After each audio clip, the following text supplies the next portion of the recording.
You're listening to The Current. I'm Jill Riley, and in the spirit of the global pandemic and the way that we're still able to connect with artists is through the technology of Zoom and doing video conferencing, which, quite frankly, we probably would never have done had it not been for the year 2020. So I'm used to talking to musicians through the telephone or in person, but it's kind of nice to be able to connect for across the pond, as they say.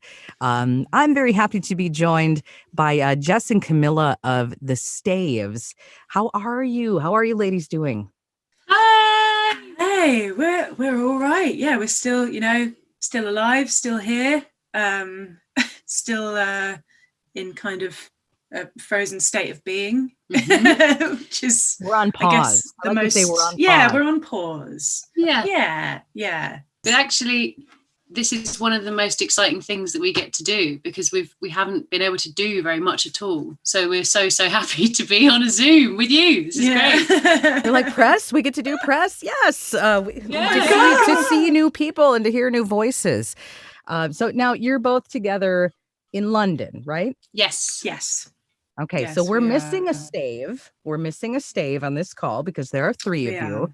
Yes. So let's talk about Emily while she's not here because that's how it works in families. But how is Emily doing? Where is she? She's really good. She lives a little further away, and so she is currently being mum to her daughter who has just turned 1. Oh, So time has flown. Yeah. So she's looking after the baby, and we get to do all the fun things while she does that. yeah. Well, congratulations, of course, to Emily, and then you, the aunts, the very proud aunts of wow, a 1-year-old. I mean, I was just thinking about the last time that I saw you ladies. You were in Minneapolis, and you performed with Y Music at the Walker Arts Center. Oh yeah. It would have been 2017, 2018. And Yeah. that was just such a great collaboration. We played Trouble on My Mind quite a bit here on The Current. And then to be able to see that show of you performing together with that collaboration. And so, but that's been a few years. And I found myself wondering, like, I wonder what the Staves are up to. I wonder where they're living now. Because for a while, you were living here. Yeah. We were. And then we fled and we were banished and we just disappeared. No, we were. And we came, I think we had just moved back to London around that show that you were talking about with Y Music. But Camilla stayed on for longer in Minneapolis, actually. And now we're all based in London again. So, so we had a bit of time where we were physically not together for like a good year, I think. And actually that's when we started writing for the new record while we were apart. So we would email each other song ideas and like little kind of recordings off our iPhones. And so it was a strange time, and we're really close, and as cheesy as it sounds, we're each other's best friends. And so it was like being apart from your best friend, and catching up on the phone is always great, but when someone sends you a song, it's kind of like, oh, so now I know actually what's going on and how you're doing. And so it was a really nice way of keeping in touch by sending each other those ideas and little voice notes. And so you were able to get some ideas together for a new record and stay in touch. But a few years can go by, and it's pretty incredible how fast things can change, or the amount of kind of big life events can happen, within that time period. You talk about your sister Emily being a mother now. And what are some of the things that really, changed for you ladies, but also maybe informed the new record? Well, I think, if we're talking about the last 3 years, which it's kind of been since we started writing new songs for this album, and the fact that we had been in America and then in London. Politically there was a lot going on at the time, both in sides. the two places. In both, yeah, right. And we don't even need to say what, but there's been lots happening, and so that's been going on, and I think, obviously in personal lives, there's been relationships. I mean, all the kind of stuff that happens in life. And I think that, a big thing that, has to be mentioned is that 2 years ago, we lost our mum very suddenly. And it's been the biggest thing for us to, I think we still haven't really wrapped our heads around it when something like that happens. So that's kind of, it's kind of the main thing that has happened. But in a way, the record isn't really about that, because a lot of it was written before that happened. But of course, that's such a huge part of our life. And then not long after we lost mum, Emily found out she was pregnant. So it was like this kind of all these things being thrown up. Amazing new life to bring into the family. And she's had a baby girl.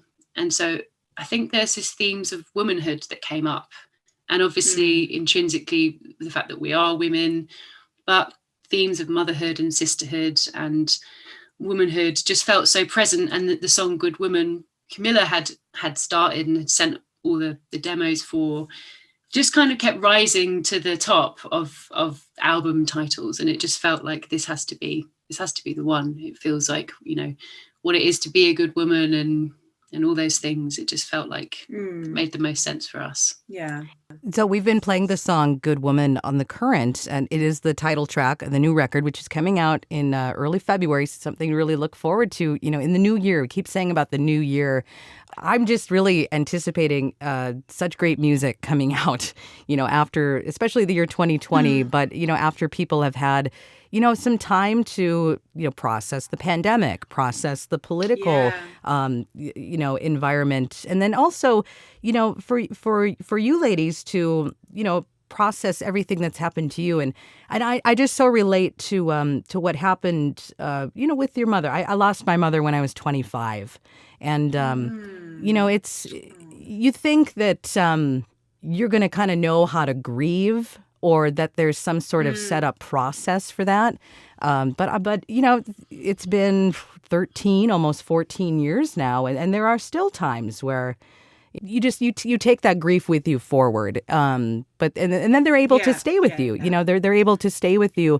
And actually a similar thing where my brother's first child was born shortly after my mother passed away. And it was just, it was one of those balance things where, you have the loss and then there's the new life. And I think that really got our family, kind of through that hard time. Yeah, it was kind of the same with us. It brought so much light having little baby Maggie. It's that crazy thing of like, time doesn't wait for anyone. Like, life doesn't slow down. So you have to, like you said, you have to just kind of carry it with you and find a way to live with it. And I think it can take forever to sort of figure it out and understand it. And I don't think it goes away. Yeah. No, it doesn't go away. And I guess if there is any advice I would have is to just give yourself patience and time. And it's just giving yourself the patience in the room to grieve when you need to grieve, because I did not do that. And it ended up coming out sideways at times, as they say. The new song Good Woman, and as we're talking about your sister Emily, and we're talking about new life and also your mother, and really bringing in those ideas into Good Woman. I mean, for you, what does that mean to you? Like, just the phrase good woman. What does it mean to be a good woman to both of you, Jess and Camilla? Well, I think what I was thinking when I was writing that song, it was more questioning. I was in a relationship at the time, a relationship that wasn't going terribly well. And I think that a lot of the time, when you're in a relationship, you can begin to view yourself and value yourself through the lens of the other person. You start to see yourself through their eyes, and it forces you to hold up this weird kind of distorted mirror to yourself. And I think as women, we're given a lot of conflicting messages from the world and from other people of what you're supposed to be and what constitutes being a good person or a good woman. And I guess I was just questioning or trying to identify what I thought that was, to kind of block out all the noise of like, well, my partner's essentially telling me that it's this, that it's to kind of be quiet and carry the load for both of us, and be a kind of rock, be sensitive, but also strong, and also attractive, but not too attractive, and not intimidating, and amiable, and like all these different things that are impossible for any one person to be. And I think that after all of it, I just came to a point of thinking like none of that matters. What matters is, what do I think a good woman is? What do I think a good person is? And thinking about that rather than thinking about what society thinks or what this other person thinks or what anyone thinks. So I guess it's just thinking about that journey and ultimately ending in a fairly defiant message, I suppose, of just like, doesn't matter, none of that matters. I am because I say I am. And isn't it incredible that when you finally land on that moment to think, why didn't I get here earlier? Why didn't somebody tell me? Why did I have to figure this out for myself? But that's part of it, is really, as we grow and change and we hopefully evolve as people, that at least when you do land on that moment, that you get, I would imagine, just a real peaceful feeling out of that, and to be able to share that through a song. Definitely. Also, it kind of ends up feeling like a kind of call to arms for anyone else who is feeling that way. Just, no, you're good the way you are. It's good woman specifically in that when you're made to feel that way, made to question yourself, it's nice to just... your worth. It's nice to realise that you're doing okay. You're doing a good job. I'm talking with the Staves, Jess and Camilla. The new record, Good Woman, is due out February 5th here in the U.S. Looking forward to the year 2021. Now, I know that you had worked on ideas and worked on songs for the record, for a while. When did you actually get to go into the studio, and who did you work with? Yeah, that's right. We had started demoing for a while before we kind of properly recorded the record, and we thought we were going to produce it ourselves, and that was really fun, and we were trying out loads of new things, and then we lost our mum, and we just had to pause everything and just kind of go away for a bit and regroup and not try and kill ourselves over finishing this record, which was how we felt for a minute. And we just thought, let's just disappear for a bit. Yeah. And then we took the time we needed. And I think we realized at that point that it would be good to get another perspective in, and to actually have a producer and like a fresh pair of ears on a project that at that point, I think we suddenly felt a little unsure of and like adrift with. I think especially if you've been sitting with something for an extended period of time, losing perspective is a real thing. Yeah. I don't know what anything is anymore. And suddenly all the songs that meant a huge amount felt like they meant something different now this massive thing had happened. And so we'd been in touch with the producer John Congleton for quite a while, and we were fans of his work. And so he came to England at the end of last year, and we finished the record in London with John, and it was so great. He works really quickly and he's really confident. He's totally unafraid to just like run with an idea and take it to like a really kind of far out level. So particularly with like drums, I love his drum sound on all his records. And he'd made the last Sharon Van Etten record and the last St. Vincent record. And so I think he was the guy to just kind of, I guess, go a bit weirder with. And there were things that we wanted to do that we kind of hadn't done yet. And so he got us to the finish line. Yeah, and I think we really wanted to make a conscious decision with this album to be bolder and the least kind of tentative that we've ever been. And it really felt like he was the person to do that with, because there's absolutely nothing timid about any of the records he does. He makes each production decision wholeheartedly, and it felt like that's exactly what we wanted, someone to kind of give it a real push and be a good kind of cheerleader as well at that time as well. When you're questioning everything, having someone being like, nope, this is good, go with this, throw that on it, do it. Someone to light a bit of a fire under us. Yeah, it was great. Yeah, and it can be, from what I can tell, after taking some time for yourselves, and then the time was probably just right. And, when you're able to just kind of relax and bring somebody in, and things just kind of fall into place. I don't know if you found that to happen, but it sounds like things fell into place kind of just in time before the world went on lockdown. Yeah. And I mean, we're obviously not the only people to have had plans that haven't worked out how we thought. But, we would have been at the end of a year of touring by now. So, yeah, it was like, for us, it was kind of a rush to finish it. And because we thought that things were going to be happening straight away, which obviously they didn't. So I enjoyed that process, actually, after a long time of kind of procrastinating or putting things on hold. It was really nice to be like, let's just get this done. Yeah. And we did, and we're really happy with it. And then we had to sit on it again. And now finally we can start to let some songs out into the world, and it just feels so great to have music out there. Yeah. And I can't wait for February when it's actually going to be out. Yeah, and for the time when we'll see you back on the road. And I mean, not just you guys, but like when we're able to see bands hit the road again, because like you said, that the touring industry is on pause, and to be able to also accept and kind of grieve that there's just nothing you can do about it, but wait. And I just wonder, while you haven't been able to tour, is there something that you've done to sort of fill the time, or a new hobby, or have you done something that you didn't think that you would ever do? Well, you've been quite creative, haven't you?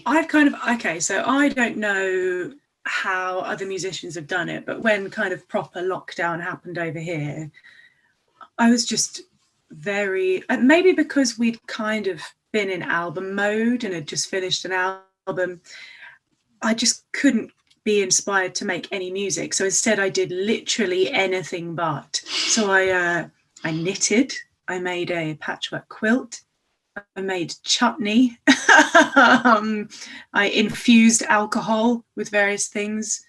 Yeah, I did origami. I made loads of nice like tote bags. I started doing tie-dyeing. Yeah, tie-dyeing. Lots of cooking. I watched lots of TV a lot. I think I watched the whole of Dawson's Creek. Oh, yes. I think I watched the whole of One Tree Hill. I don't know why. You're a disgrace. I think there was something about going back to like nostalgic things that made you feel like safe and cozy. I don't know if you have a similar thing. I don't know if it's kind of possible for everyone to have the freedom to do those things and to sit on their bottom all day and watch Dawson's Creek. But like even the food I was eating, I felt I kind of regressed and wanted to eat things that we used to eat when we were kids. Like it's like cheese on toast, we call it over here, but it was just put some cheese on some toast, put it under the It is what it is. Things like that. Yeah, I definitely took up the hobby of eating. Yeah. I went pretty hard on that. I ate a lot of yellow food, a lot of bread. And I think people were like, I'm going to start an exercise regime. I did the opposite. Subscribe to some wine delivery services and eat a lot of bread. Yeah. But I did write some songs. I mean, that's actually a really truthful answer to your question. It's about the most honest I've been with that question. We're bad musicians. It was just a depressed slob for 6 months. In a couple of years, you're going to have this concept record about, the journey of like Pacey and Joey eventually getting together at the end of the show, when we fully expected that Joey and Dawson were meant for each other. Did you watch? Yeah. Okay, did you? I remember when it was on Netflix and they had like a different theme song at the beginning. Oh my gosh! Yes. Yes, and so it drove me. I hated it, but then I kind of got used to it.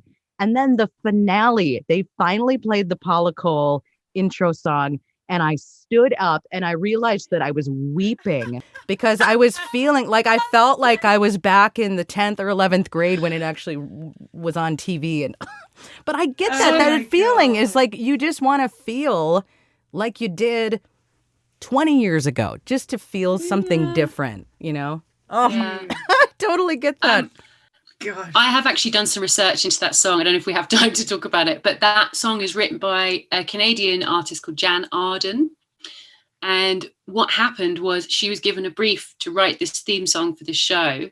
So she was the original theme song, and the song is only like 45 seconds long. Like, it's not a whole, like, they just wrote it just exactly to be the length of the intro. And then I think they'd kind of signed whatever deal it was going to be, like, you're going to be the theme song to the show. And then when they were running advertising for Dawson's Creek on whatever network it was on, they ran the Paula Cole song alongside the commercial for it. And they felt like it had a better reaction from the audience. So they were like, oh, we're going to use this one instead. So I kind of feel like she deserves to have her song heard again, because she kind of got shafted. Yeah, a little bit. I don't like it though. But it's really confusing when you weren't used to it. It's like, what is this? This is not. I just remember the part was like, hey, hey, and I'm like, what is this? It's very Alanis Morissette. It's that kind of very of the time. My heart is in my head. My head is in the clouds. Let me tell you, that finale episode when like the drum hit and the I Don't Wanna Wait kicked in, I'll never forget that. I was by myself at home watching TV and I just went, yes. Tearful salute. Well, it really was a lot of fun to catch up with you two today. Again, I have Jess and Camilla from the Staves. The new record, Good Woman, is due out February 5th here in the U.S. Give our best to Emily and your new niece. We will. We will. Baby Maggie. Yes, Baby Maggie. Oh, I'd love that name. So it was really nice to catch up with the two of you. And I know that I do want to mention that you also have a music video for the song Good Woman as well, right? We do, yeah. We recorded with our live band a live session of the song in London. So you can head over and check it out on our YouTube. I wear a white suit, so if that is I don't know. I'm wearing leather pants. Ross is wearing leather pants. It's like another throwback to Well, take care, and we hope to see you back in this area soon. Best wishes, and when that touring industry starts, people are very hungry for live music, and I think it's just, I'm sure you kind of feel that give and take with the audience, but I'm excited to experience what that's going to feel like post-pandemic, to be in the audience and then to, have that relationship with the artists. So, again, take care. Thank you so much for doing this today. Be well. Thank you, Jill. Thank you so much. So nice to chat. So good to speak to you. Stay warm. Okay. Yes, we will. We're getting to that time of year. Well, take care. Bye. Bye. Thanks again to the Staves. Here's the Staves with their new song, Good Woman, on The Current.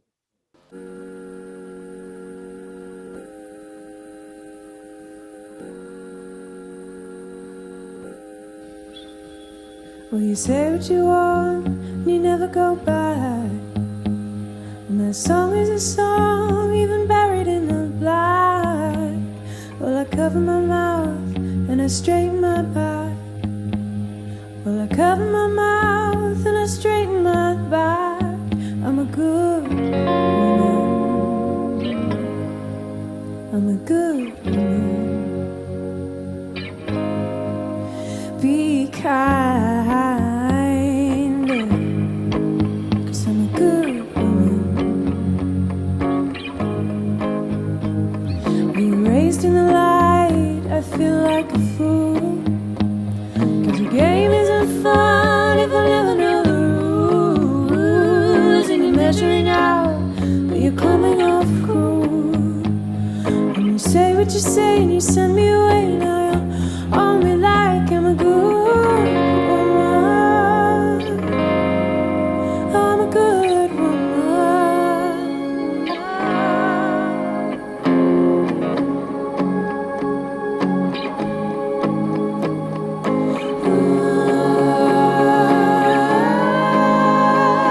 Surrender is sweet, forgiveness divine. But who will build statues of me when I leave you all behind?